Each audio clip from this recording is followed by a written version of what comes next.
भाभी जी सब जानती हैं। नमस्कार भाभी जी सब जानती हैं। इस कार्यक्रम में 10वां चैनल पर आप सभी दर्शकों का बहुत स्वागत है।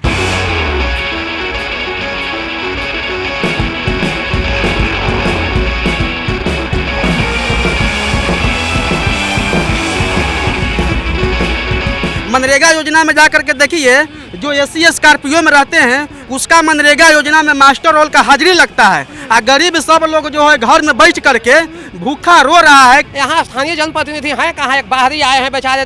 कैसे तो कहावत है ना कि खदान वाले हीरा बेच करके चाइनीज खीरा हम लोग खरीद लिए हैं। आगे जाएंगे तो एक मठ है, मंदिर, एक बहुत बड़ा कॉलोनी है वहाँ, लेकिन 365 दिन आज भी जाएंगे तो आपको ये उठा के चलना पड़ेगा। कहूँ पालीगंज में नाली नहीं है, तो इसके जिम्मेदार कौन है? जिम्मेवार यहाँ के स्थानीय विधायक हैं। तो मैं हूँ रेखा सिंह और मैं पहुँच गई हूँ पटना जिला के पालीगंज में। और ये रोड है मठ रोड। बाप रे बाप, मठ रोड समझिए, इतना समस्या है यहाँ कि पूछिए मत। और हम तो सब जानवे करते हैं, लेकिन अपना मन से हम कहा बताएं, काहे नहीं यहाँ के जो जनता लोग हैं उनसे बात करते हैं। यहाँ का मुख्य रूप से समस्या ये चुनाव के समय में भी था कि यहाँ बगल में एक पानी टंकी रोड है जो 365 दिन पानी से डूबा हुआ रहता है। आगे जाएंगे तो एक मठ है, मंदिर, एक बहुत बड़ा कॉलोनी है वहाँ, लेकिन 365 दिन आज भी जाएंगे तो आपको ये उठा के चलना पड़ेगा। और जल जमाव की समस्या है। और अन्य चीज का बात करें, चाहे स्कूल की बात करें या ब्लॉक ये का बात करें, तो और भ्रष्टाचार बिल्कुल ही चरम पे खुलेआम लूट हो रही है। मनरेगा योजना में जाकर के देखिए, जो एससी स्कॉर्पियो में रहते हैं उसका मनरेगा योजना में मास्टर रोल का हाजिरी लगता है। और गरीब सब लोग जो है घर में बैठ करके भूखा रो रहा है, काम की तलाश कर रहा है, बेरोजगारी है। तो इतना बीडीओ साहब और मनरेगा पदाधिकारी जो हैं ये दोनों इतना खेला कर रहे हैं अनियमितता के तहत कि पालीगंज का गरीब जनता, गरीब बुढ़वा जो है ये परेशान है, भूखमरी की समस्या आ चुका है। हो सकता है कि आने वाला समय में ये गर्मी का मौसम में खाना दाना नहीं मिलेगा तो जान चला जाएगा। देख रहे हैं इस सब बातचीत करने से क्या लग रहा है कि ये जो गणतंत्र है, कहते हैं ना कि हमारा देश है, ये गणतंत्र है, आजाद भारत है, लग रहा है। अरे भ्रष्टाचार इतना फैला हुआ है, अफसरगिरी इतना बढ़ा हुआ है कि जीना मुहाल है। ये सरकार क्या करते हैं जी? हाँ, ये तो उन्हीं का काम ना। अगर वो टाइट कर देंगे तो मजा आला कि कोनो अफसर कुछ कर लेगा। कहूँ पालीगंज में नाली नहीं है, तो इसके जिम्मेदार कौन है? जिम्मेवार यहाँ के स्थानीय विधायक हैं। तो आप किस बात के समाज सेवक है जब आप कंप्लेन नहीं करते? कंप्लेन किए थे? कंप्लेन तो पूरा किए हैं, क्या बोलते हैं वो? कोई फायदा नहीं है, उसको यहाँ से मतलब नहीं है। क्या नाम है उनका? संदीप सौरव हैं। अच्छा, कभी आते भी नहीं है? ना कभी नहीं आते हैं। पूरे पालीगंज में समस्या ही समस्या है। जाम की समस्या है, आपका जल जमाव की समस्या है, भ्रष्टाचार की समस्या है, किसानों के किसानों को नहर में पानी की समस्या है। जहाँ किसानों के खेत में पानी चाहिए वहाँ रोड बना दें, और जहाँ रोड चाहिए वहाँ पानी जमा है। यहाँ स्थानीय जनप्रतिनिधि हैं कहाँ, एक बाहरी आए हैं बेचारे। कैसे तो कहावत है ना कि खदान वाले हीरा बेच करके चाइनीज खीरा हम लोग खरीद लिए हैं। समस्या मैडम यही है, तो बहुत जल जमाव हर जगह है। जहाँ जहाँ लोग नया मकान बनाए ना वहाँ पानी का निकासी नहीं है। जल जमाव की भयंकर समस्या बहुत समस्या है। सरकार की योजना किधर है? सरकार की योजना तो बहुत सा चला, बहुत सा है, लेकिन उतना में पूर्ति नहीं हुआ। कुछ सुविधा नहीं है। गरीब बेरोजगार आदमी है, पालीगंज ग्रामीण क्षेत्र है, नगर पंचायत का दर्जा मिल गया है, लेकिन काम नगर पंचायत का दर्जा के बावजूद भी नगण्य है।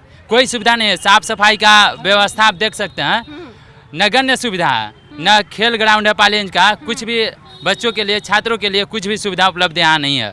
और सरकार से कंप्लेन किए हैं? हमेशा कंप्लेन होता है। यहाँ की जितना अफसरशाही बढ़ा हुआ है, कोई बात सुनने के लिए तैयार नहीं है। सुरेश कश्यप है नाम मेरा, और विश्व हिंदू परिषद के प्रखंड अध्यक्ष है और मठ प्रबंधन समिति के सह सचिव है। यहाँ पर एक पालीगंज के एक ऐतिहासिक श्री राम जानकी ठाकुरवाड़ी पालीगंज मठ है। हम वहाँ भी चलेंगे, हाँ, दर्शन करेंगे। और वह अतिक्रमण के शिकार है। सरकार ने दावा किया था कि उसको उद्धार करेंगे। न्यास बोर्ड के तत्कालिक जो कौन किया है उसको?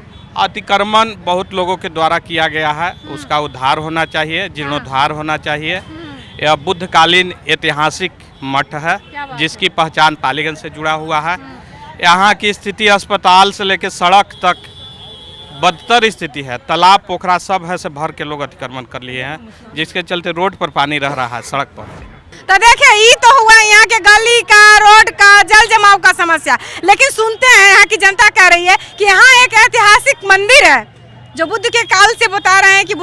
से है, अब जिस भी काल से हो, लेकिन ऐतिहासिक मंदिर है और उसका भी बहुत बुरा हाल है। उस पर भी जो ताकतवर लोग हैं अपना कब्जा करके रखे हुए हैं और सही से देख रेख नहीं होता। चलिए तो देखते हैं जरा।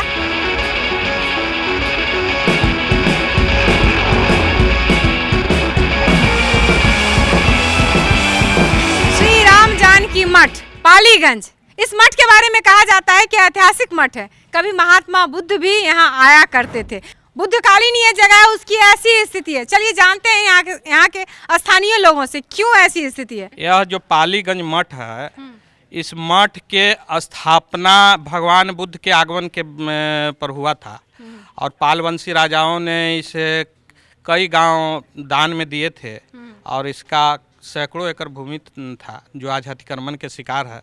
एक चीज़ और कहना चाहता हूँ कि यह ऐतिहासिक पालीगंज मठ के कारण ही इस नगर का नाम पालीगंज पड़ा, चूँकि यहाँ पर ही पालीगंज मठ पर पाली भाषा का पढ़ाई होता था और बौद्ध धर्म ग्रंथों का, हाँ पाली भाषा का, जिसके बाद में आसपास जो गांव बसे उसका नाम पाली पड़ा और अंग्रेजी शासन काल में इसको पालीगंज कहा जाने लगा। इसकी मठ के पहचान से ही पालीगंज नगर, लेकिन आज दुर्भाग्य की बात है कि ऐतिहासिक धरोहर आज जीर्ण शीर्ण अवस्था में है।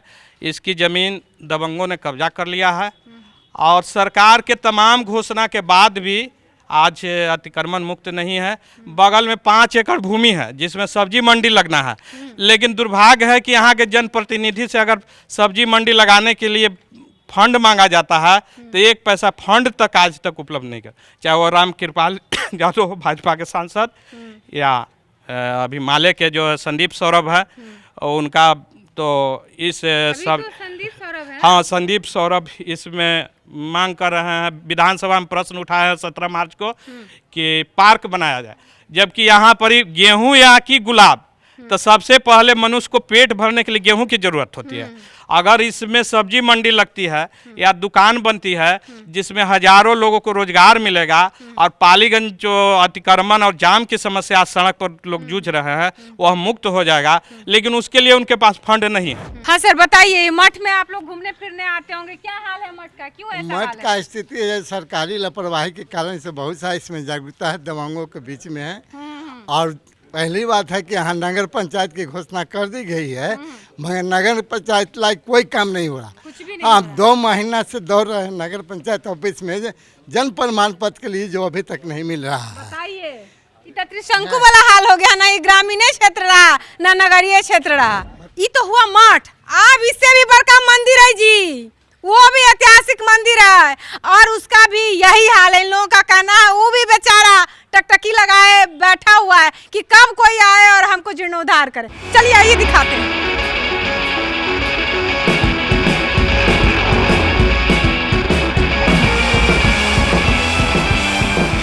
सिर्फ वर्तमान ही सहेजना हमारी जिम्मेदारी नहीं होती है, हमारी जिम्मेदारी ये भी होती है कि हम अपने इतिहास को सहेजें और इतिहास से सीखें।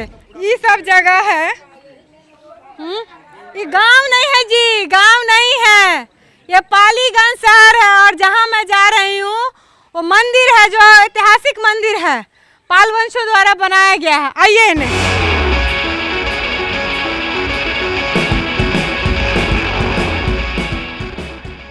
इतनी गंदगी है भगवान जी, ये मनुष्य जाति तुम आपको नरक में ही रखेगा। ओह जय भगवान जी, इतना दिमाग वाला आप मनुष्य को बना दिए हैं ना कि भगवान को ही नरक में धकेल दिया है। 10 साल से पालीगंज और डीह पाली का ये मुख्य रोड है, ये जाम रहा पानी के चलते 10 साल से बंद है।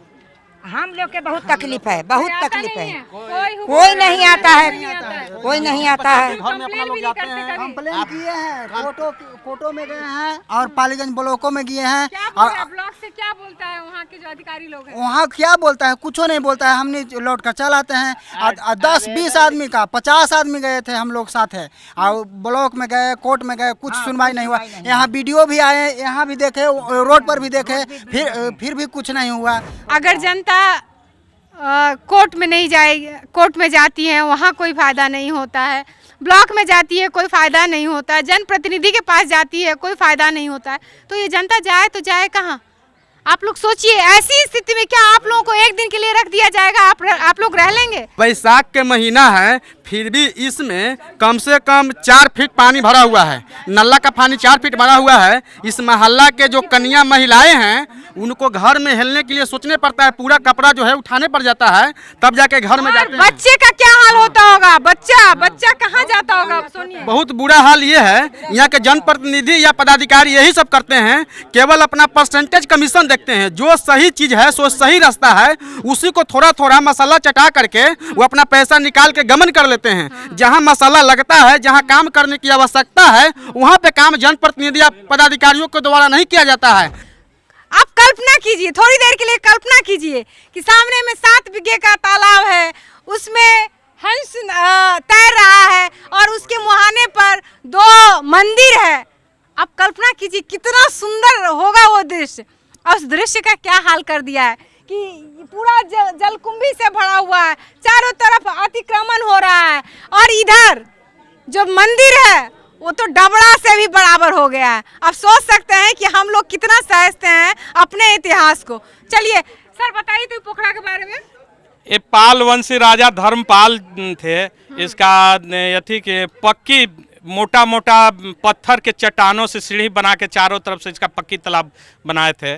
और डी पाली के राजा कंचन के बुलावे पर, कंचन धर्मपाल राजा के जागीरदार थे, राजा कंचन, उन्हीं के बुलाने पर ये श्री राम जानकी मठ जो पालीगंज मठ है उसका जीर्णोद्धार करवाए थे। शिव मंदिर, ऐतिहासिक शिव मंदिर के जीर्णोद्धार करवाए थे और लाखों रुपया स्वर्ण मुद्रा है उस युग में खर्च करके और इसको पक्की तालाब के रूप में 5 एकड़ में इसको निर्माण करवाए थे, पक्कीकरण किए थे। लेकिन दुर्भाग्य की बात है कि इस तालाब के आज एक गंदा गड्ढा के रूप में तब्दील हो गया है। कभी कहा जाता है कि इसमें स्नान जो लोग करते थे तो चर्म रोग, कुष्ठ रोग आदि दूर हो जाते थे, लेकिन आज तो देखने के बाद यह है कि अगर इसमें आदमी प्रवेश करेगा, इसके आसपास में रहेगा तो वही संक्रामक रोग से ग्रसित हो जाएगा। तो देखा सुना आप लोगों ने कि अपने इतिहास के साथ हम लोग कितना बड़ा खिलवाड़ कर रहे हैं। अपने धरोहरों को हम लोग संजो नहीं रहे हैं, इतिहास को तो बर्बाद कर ही रहे हैं, वर्तमान को भी खाए पकाए जा रहे हैं। तो सोचिए और विचारिए, जिनको ये अधिकार मिला है, जिनका ये कर्तव्य है, निश्चित रूप से अपना कर्तव्य करिए, तभी कुछ होगा, तभी इतिहास में आपका भी नाम आएगा। स्वर्णिम अक्षरों में नहीं, चलिए पेने वाले अक्षरों में लेकिन लिखा जाएगा। ऐसा मत कीजिए कि काले अक्षरों में आपका नाम लिखा जाए। तो चलिए, हमारा समय हो गया है और मैं विदा लेना चाहूँगी आप लोगों से। मिलती हूँ कहीं और, किसी और मुद्दे पर खूब सारी बातचीत होगी और कोशिश रहेगी कि जनता की जो भी समस्या है उसका हम निदान करवाएं। काहे कि भाभी जी सब जानती हैं। तो आप लोग देखते रहिए देशवाद चैनल, भाभी जी सब जानती हैं। और रेखा सिंह को दीजिए इजाजत, प्रणाम। भाभी जी सब जानती हैं।